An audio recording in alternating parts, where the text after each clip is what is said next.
Yes, ఇవాళ జగన్మోహన్ రెడ్డి గారు భీమిల్లో బహిరంగ సభ పెట్టారు. సిద్ధం అని పెట్టారు. మేము ఎన్నికలకు సిద్ధం, సర్వం సిద్ధం చేసుకున్నాం.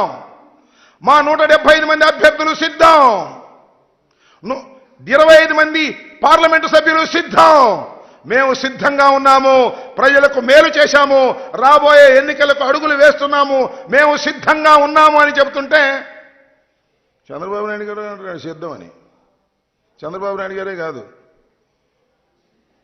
ఆయన ఎవరు, పవన్ కళ్యాణ్ గారు, ఆయన కూడా సిద్ధం అంటున్నాడు. దేనికయ్యా సిద్ధం? మీరు నాకు అర్థం కాలేదు.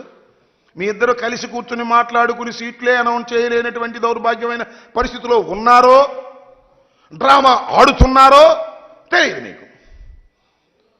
పవన్ కళ్యాణ్ గారు ఎక్కడ నిలబడతాడో తెలియదు, అనౌన్స్ చేయరు. చంద్రబాబు నాయుడు గారు 1 నిలబడతాడో 2 నిలబడతాడో తెలియదు. వీళ్ళు సిద్ధం అంట. దేనికయ్యా మీరు సిద్ధం? ఒకదానికి మాత్రం మీరందరూ సిద్ధం. ఎన్నికలు అయిపోయిన తర్వాత తట్ట బొట్ట సర్దుకొని హైదరాబాదు నివాసానికి చేరడానికి అందరూ సిద్ధంగా ఉన్నారు. చంద్రబాబు నాయుడు గారు, పవన్ కళ్యాణ్ గారు, లోకేష్ గారు సిద్ధంగా ఉన్నారు. మూటా ముళ్ళ సర్దుకొని, ఎందుకంటే ఇల్లు కూడా లేనటువంటి రాజకీయవేత్తలు మీరు ఆంధ్రప్రదేశ్లో కాబట్టి లారీకి సరుకెత్తుకొని సర్దుకోవడానికి సిద్ధంగా ఉన్నటువంటి ముఖాలు మీవి అని ఈ సందర్భంగా నేను స్పష్టంగా చెప్పదలుచుకున్నా.